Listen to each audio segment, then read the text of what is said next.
So as I mentioned before, it's the fifth Sunday of the month. That's Healing Sunday. And in New Thought and metaphysics, healing is not fixing broken things. Healing is the revealing of the truth. It is love unfolding. It is the return to our natural state of being. And I'm not going to talk about that today. That doesn't mean we're not going to hear about it today. It's because Joe is going to talk about it today.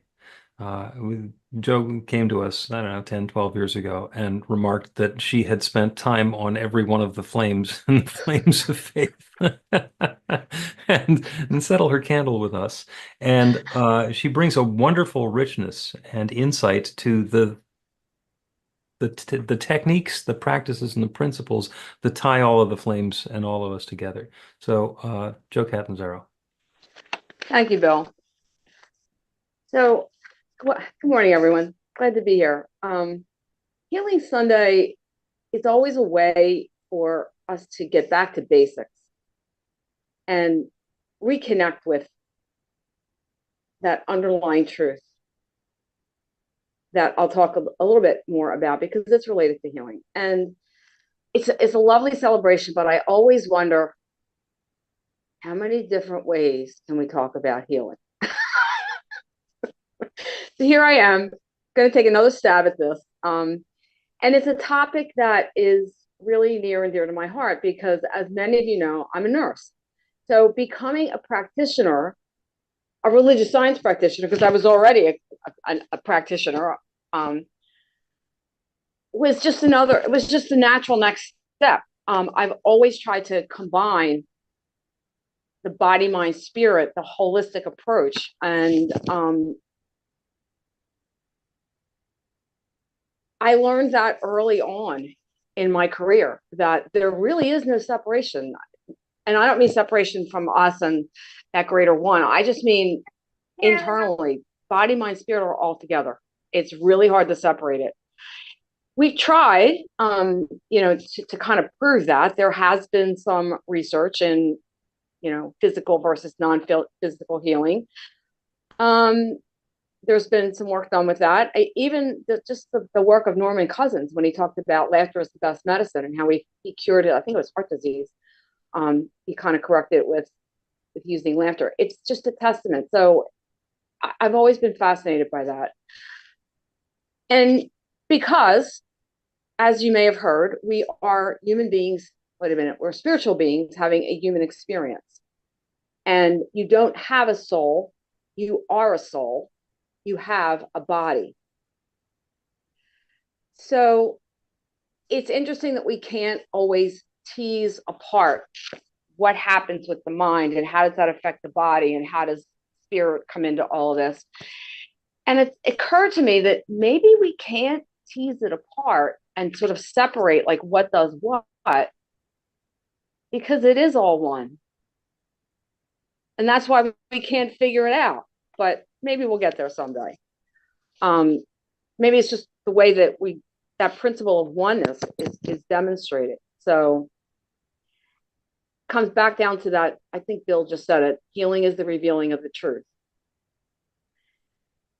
So as a professional nurse, I have been trained to evaluate research and to utilize what's called evidence-based practice, meaning that whatever I do, I have to have some kind of evidence in the literature to support that says, yes, this really worked. This is correct. So I've been sort of trained and educated to believe that facts without evidence are just an opinion. And there are experts and there are experts. And there's gold standard level of evidence and there's junk science. And caveat emptor, let the buyer beware. Whether we want to invest our faith, whether we want to invest our money, we have to decide how and where we're gonna put that. So all of this is kind of a reference point for the story that I want to share with you today. I want to present what I call a case study of a healing that I think is a really interesting example of New Thought principles that is not at all connected to New Thought. that those principles of truth and oneness and healing. And I find it compelling because it's not based in New Thought. It's the story of Lester Levinson, who lived in New York City around the same time that Ernest Holmes was on the lecture circuit in Manhattan, talking about science of mind and promoting it. But there's absolutely no evidence that Lester had anything to do with Ernest Holmes. Yet, when you read some of his work, it's really interesting. So, let me tell you a little bit more about this guy.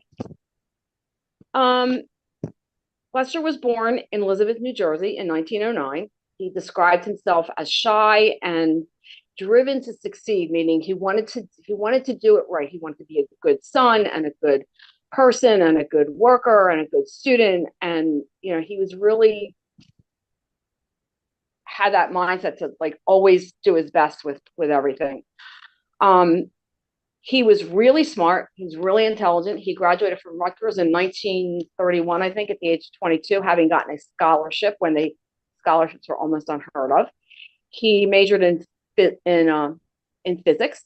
He was an engineer. He was a designer. He was a businessman. He was a self-made millionaire. Yet he was living the great life in Manhattan.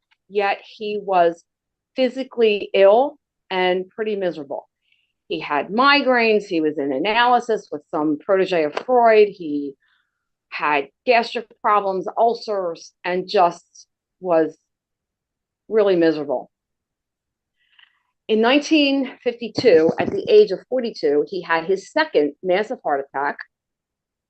And they just told him, no, there were no special drugs. There were no fancy surgical procedures at the time. They said, sorry, there's nothing we can do for you. Go home, put your affairs in order. Have maybe 3 weeks to 3 months.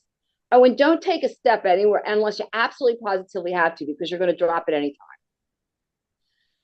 time. So he goes home and he thinks, all of this knowledge, all of this wonderful stuff I have in my life isn't doing me any good.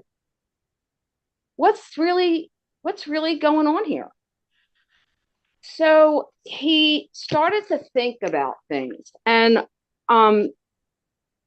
he realized, I'm going to read a little bit about some of what he's written. He realized that when he was loving, he was happiest. The happiness equated to being loving rather than being loved. He realized that God is within us all, that we are infinite beings with no limitations. And he started to feel happier and freer and lighter. And he lived until 1994. He defied all the odds that were against him and lived another 40, almost 42 years. And in that time, what he did was he put together, he kept working on this whole concept that being loving is the key to being happy. He thought about, what is happiness? Who am I? What am I? What is the purpose of all this? Questions we've kind of heard before, but he really pieced it together. He ended up moving to Sedona, and he was actually teaching his process to people. He would have small classes and teach workshops. And actually, one of his students who had phenomenal, as they call, gains or progress with this work, sort of put this whole process together, and it's now called the release technique. I stumbled upon the release technique a few years before I stumbled upon New Thought Philadelphia. So I want to put that in context. This is where I came across the story. And I'm not trying to push the process. I really just wanted to talk about Lester because it struck me after I learned about him and the process, and then I met ran into New Thought. It's like, wow, I've heard this before.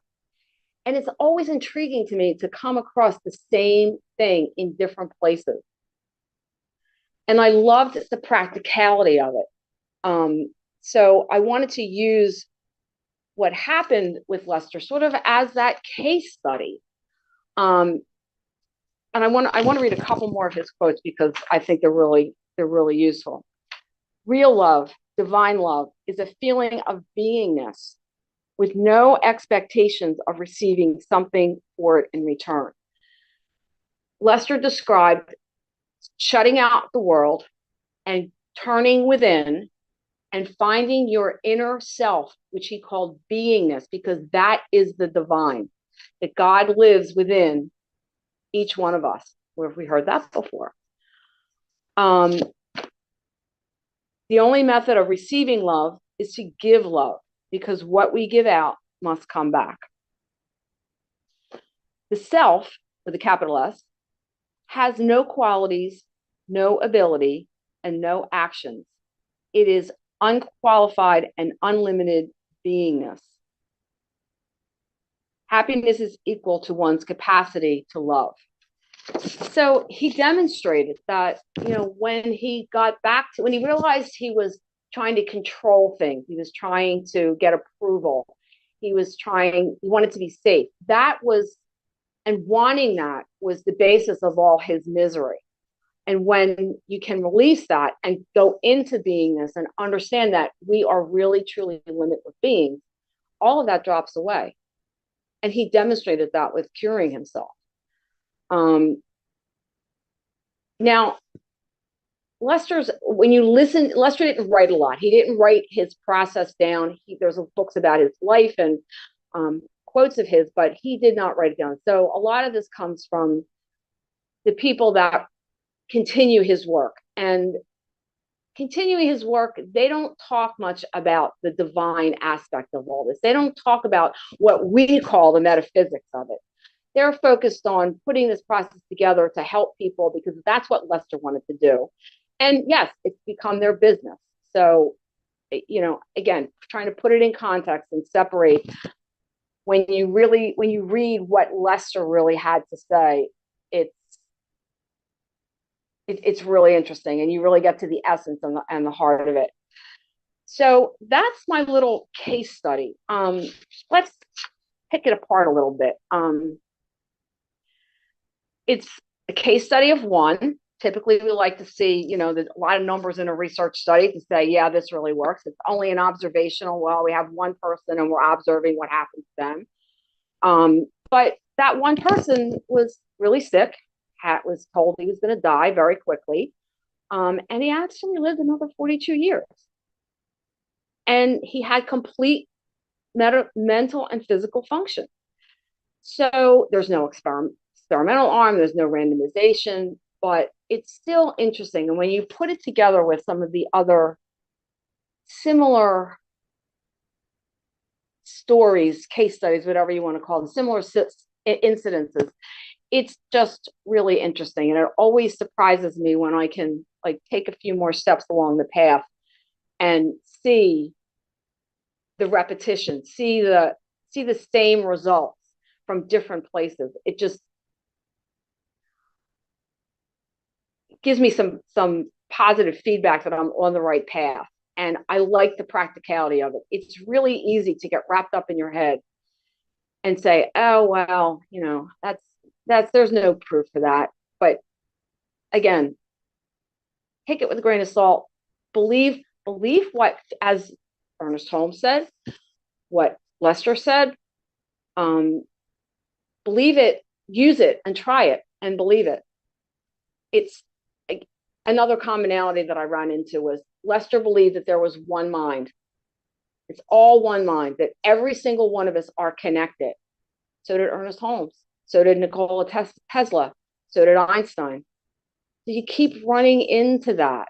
And that's what I find interesting about it. So healing, Lester revealed the healing, the truth of who we are, or who he was, and produced a healing. So it's another little piece to say, we're on the right track. Keep following it. And that's about it. Thank you very much. Thank you, Joe. Thank you so much. And I'm going to light a candle here. Before we start this part of the process, I want to remind you that the candle itself has no particular power. We use that as an anchor point for ourselves. And we're going to start by spending a couple of minutes in meditation. And we heard the story about Lester Levinson, and there are a lot of other stories about people who were either sick for a long time or were told that they had a terminal illness and it was over, and then wound up turning their attention to the healing power of the infinite and had a transformation. I mean, that's the story of Myrtle Fillmore, who was one of the founders of the Unity movement. She was always the sick kid. And then she realized that there's no illness in God. And she put all of her attention into that and had a healing and such transformation in her life that got her husband to kind of get out of the real estate business and get into the spiritual business with her and founded the Unity movement. And other people who have done the same sorts of things. And it's not, oh, wow, look at what happens for those people. That's something that we can do ourselves. So, as we mentioned, healing is not fixing something broken. Healing is the revealing of the truth. And the truth for Lester Levinson was that he was not the sick guy who always had the problems and was going to die early of a heart attack. It turns out when he opened himself to love that there was a new possibility. So, we're going to spend a couple of minutes in meditation now. And what I invite you to do is we're going to turn away from the specifics and the situations and the circumstances that we're in and open ourselves up to a new possibility. We're going to allow ourselves to let go of the tether of what's happened up until now, consider a new possibility, and open ourselves to it. So let yourself be aware of some area in your life that has not been to your complete satisfaction up until now. I'm not going to dwell on the problem, just to understand what it is. And understand that it's not necessary. The problem is not necessary. Each of us is a divine expression of the infinite. We're having the experience that we're having. And we have had the experience that we have had up until now. And what happens next has not already been determined. There's the possibility to head in a new direction. There's the possibility for uplift, for complete transformation.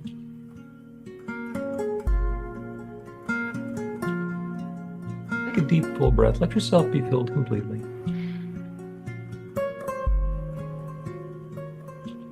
And then let it go. And with that breath, let go of attachment to things being the way you thought they were going to be. Let go of the idea that there's a continuation necessary. Another deep breath. Invite in something brand new. Let yourself be filled with it.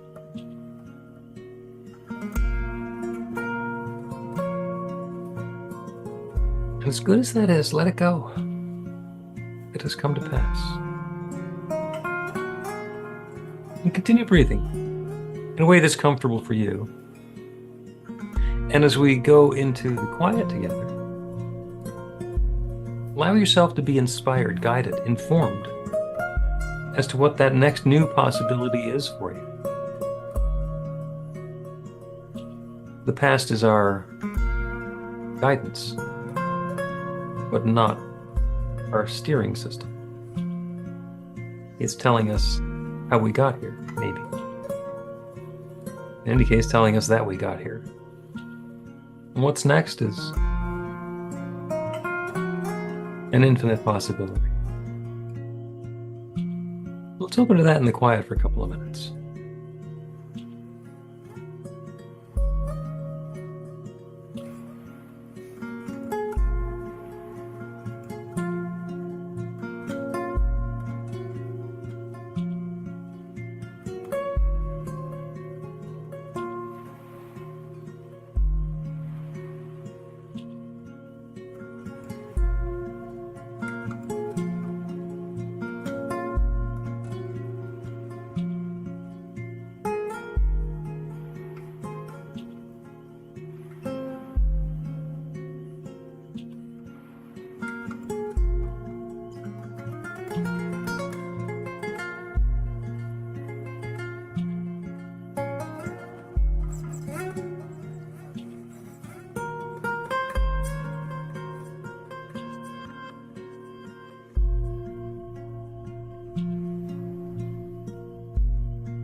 We're going to take that intention.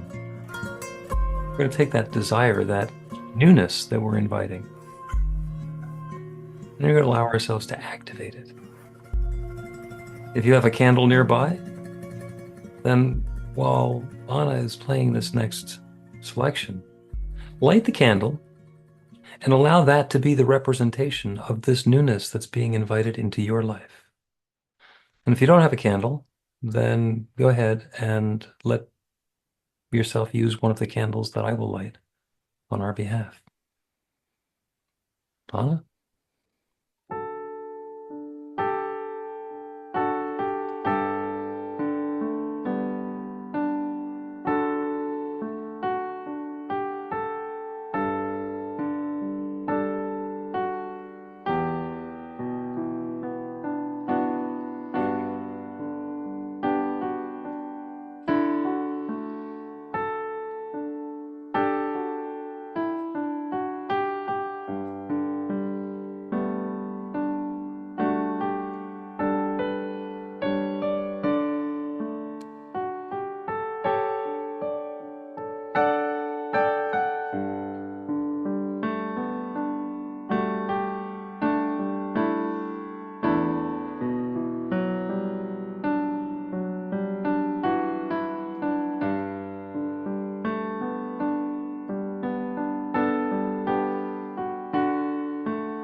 Is it my turn? It is. Okay, keep that light lit with the oil of life. With the intention. And now, your prayers, your meditation, your openness to this goodness, this abundance. Each one of us got that light within. The candle represents that light of your soul, of your body, of your mind. Perfect God, perfect man, perfect being. Healing comes with time, with timeless. It's a paradox. It's a process, but it comes instantly. When we have complete unification with the one, I and God are one. Everything else, we let it go. When we let go of who we are, we become all that we can be as healer, revealing that God within, which is truth, love, and peace. Embody it, embrace it, feel it, imagine, believe it, and above all, know it. It's your birthright. It's our birthright. Take another deep breath in. Let it go. Come back